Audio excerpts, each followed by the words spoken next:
Eddie Salvatore, Episode 18. Samantala, kinabukasan ay isang masamang balita ang kumalat sa kabayanan.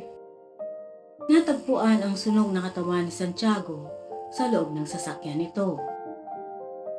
Ang lumabas sa investigasyon ay sumabog ang sasakyan dahil sa tumagas na gasolina nito. May mga haka-haka na may nakitang tao na kasama si Santiago sa Casa Salvatore. Subalit walang makapagturo. Nanatiling pinid ang bibig ni Pasiano, pero malakas ang kutob niya na may alam si Eddie sa nangyari kay Santiago. Hindi rin alam ni Pasiano kung matutuwa o malulungkot sa nangyari. Kung anumang partisipasyon ni Eddie sa mga nangyaring gulo at sakuna sa mag-iinang Salvatore, ay tanging ang binatilyo lamang ang nakakaalam.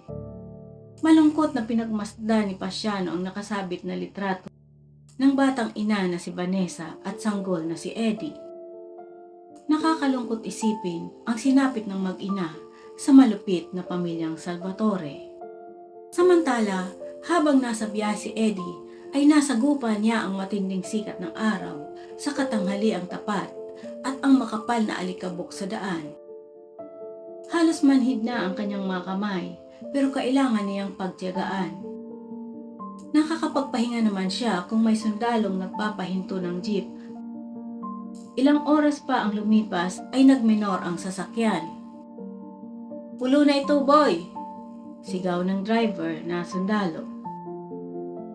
Bumitiw si Eddie at tumalon mula sa sasakyan. Nakangiwi siya habang minamasahe ang manhid ng mga kamay. Iginala niya ang kanyang paningin. Mangilan-ngilan ang bahay na nakikita niya at hindi pa simentado ang daan. Wala pa siya sa Maynila, wika ng isip niya. Ang sabi ng mga nakausap niya ay maraming tao at mga sasakyan sa Maynila. Simentado din daw ang mga daan at gawa sa bato at magaganda ang mga bahay. Nagsimula nang maglakad si Eddie. Nang may madaanan siyang balon ng tubig ay huminto siya at nagpaalam sa may-ari para makapaghugas siya ng kanyang namumutik na mga paa. Naghilamos din siya ng mukha at hinugasan ang mga kamay na kinapitan ng makapal na alikabok. Pinalitan niya ang kanyang suot na t-shirt dahil puno na ito ng alikabok at amoy pawis. Nagpatuloy uli siya sa paglalakad hanggang sa lumatag na ang dilim. Hindi naman siya natatakot at naiinip dahil may mga naglalakad na mga tao at may dumadaan din na mga kalesa. Nagkataon din na kabilugan ng buwan kaya nakikita niya ang kalsadang binabaybay. Mabibilang ang mga jeep na dumadaan sa kalsada na gamit lamang ng mga mayayaman. Kalipas ang 2 oras na paglalakad, ay naging simentado na ang daan na nilalakaran niya. Natuwa ang binatilyo dahil tingin niya ay malapit na siya sa Maynila. Napahinto si Eddie. "Ito na bang Maynila?" tanong niya sa sarili. Inilibot niya ang paningin. Pinagmasdan ang mga kumukutitap na mga ilaw sa magkakatabing bahay na bato. Maliban sa kumukutitap ay may mga malakas pang musika at may mga babaeng nakikipaghuntahan sa mga lalaki sa gilid ng kalsada. Iginala niya ang paningin at naghanap siya ng nagtitinda ng pagkain. Nagugutom na rin siya dahil umaga pa ang huli niyang kain. Nilapitan niya ang isang lalaking may hawak na basket. "Bili na ng balot, boy!" alok ng lalaki sa kanya. Nakita ni Eddie ang laman ng basket, mga nilagang itlog. "Magkano po isa?" 10 sentimos ang isa, sagot ng nagtitinda. Kinaba ni Eddie ang bulsa ng kanyang suot na pantalon. May ilang barya pa siyang pera. Binilang niya, 75 sentimos na lang pala. "Pabili po ng 2, wika niya. Agad niyang binalitan ang nilagang itlog nang iabot sa kanya. Pero laking gulat niya nang tumilamsik ang sabaw ng itlog sa damit niya. "Naku po, hilaw pa ang itlog," komento niya. Napakamot sa ulo ang tindero. Mali naman ang pagkain mo, boy. Butasan mo muna sa itaas na bahagi. Saka higupin mo ang sabaw. Napatingin si Eddie sa isang lalaki na kumakain din ng balot. Ginaya niya ito pero laking gulat niya nang may makita siyang maliit na tuka. Kuya, bakit ganito ang itlog? Sisiw na. Nagtatakang tanong ng binatilyo sa tindero dahil ang itlog na alam niya ay puti at dilaw ang kulay kapag nilaga na. Balot nga yan, boy. May pagkairitang sagot ng tindero. Napangiwi si Eddie habang nakatingin sa hawak na balot. Pero nang hinayang siya sa perang ibinayad niya at gutom na siya. Pikit matang isinubo niya ang laman ng balot. Laman siya na rin to. Pangungumbinsi niya sa sarili. Pagkatapos niyang makain ang dalawang balot, ay lumapit naman siya sa isang babae na nagtitinda ng maiinom. Ate, magkano isang bote ng Coca-Cola? 10 centimos, boy. Basta ibalik mo ang bote. Sagot ng tindera. Pabili po isa. Wika ng binatilyo, sabay abot ng bayad. Habang umiinom ng Coca-Cola, ay nag-iisip si Eddie kung saan na siya pupunta at magpapalipas ng gabi. Kailangan niyang makahanap ng trabaho dahil wala siyang perang pambayad sa upa ng bahay at pambili ng pagkain. Nang maubos ang inumin ay naglakad-lakad uli si Eddie. Binabasa niya ang mga pangalan ng establishmento na nadadaanan. Butterfly Beer House, Cloud 7 Beer House, Sweet and Sour Beer House.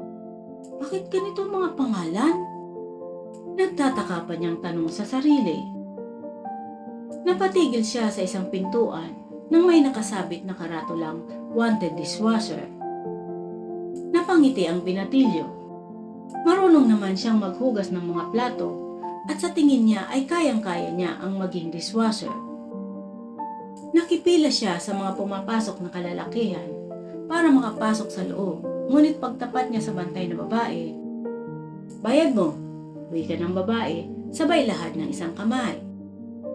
"Bayad po?" Gulat na tanong ng binatilyo. Napakamot sa ulo si Eddie. "Dos ang bayad para makapasok dito. Tumabi ka na at marami pang papasok." Wika ng babae, sabay hila kay Eddie para tumabi. Nakatayo si Eddie sa isang tabi. Wala naman siyang 2 piso para ipambayad. Mahirap pala maghanap ng trabaho sa Maynila. Wika ng isip niya. Nang wala nang pumapasok ay pinansin na siya ng babaeng bantay sa pintuan.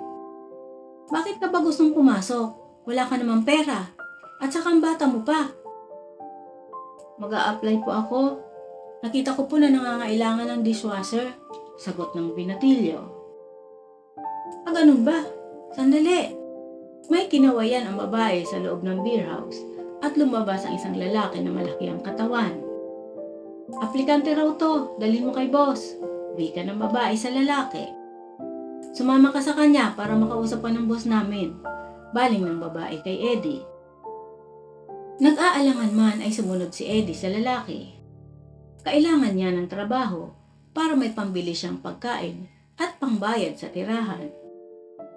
Ibang pintuan ang dinaanan nila, pero malakas ang tugtog ng combo na nagmumula sa isang pintuan na dinaanan nila.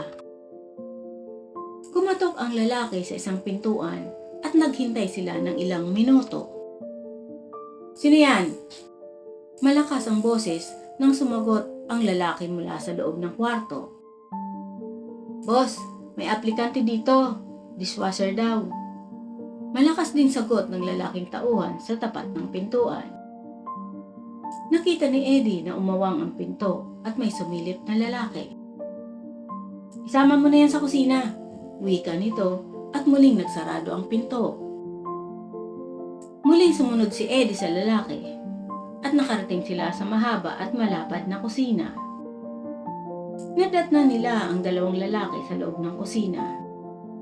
"Ayan, may kasama na kayong tagahugas," wika ng lalaking naghatid kay Eddie at pagkatapos ay tumalikod na. Ang isang lalaki na abala sa pagluluto ay sinulyapan lang si Eddie.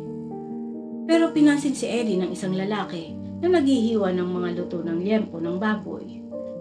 "Anong pangalan mo?" tanong nito. Ngumiti ang binatilyo sa nagtanong. "Eddie po," sagot niya.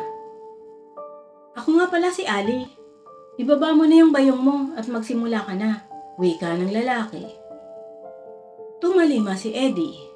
Inilagay niya sa isang sulok ang dalang bayong. Ang inakala niya na madaling trabaho ang pagiging dishwasher ay hindi pala. Dahil walang tigil ang pagdating ng mga hugasin at mga ginamit sa pagluluto.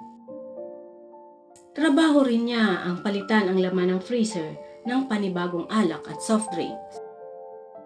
Umaga na ay hindi pa tapos si Eddie sa mga gawain sa kusina. Nagpupunas pa sila ng mga baso, plato at kutsara at naglilinis ng sahig ng buong kusina. Alas 7 ng umaga na mag-uwian ang mga tauhan sa nightclub. Samantala, si Eddie ay hindi niya alam kung saan uuwi. Hindi rin niya naitanong sa amo nila kung magkano ang kanyang sahod sa pagiging dishwasher.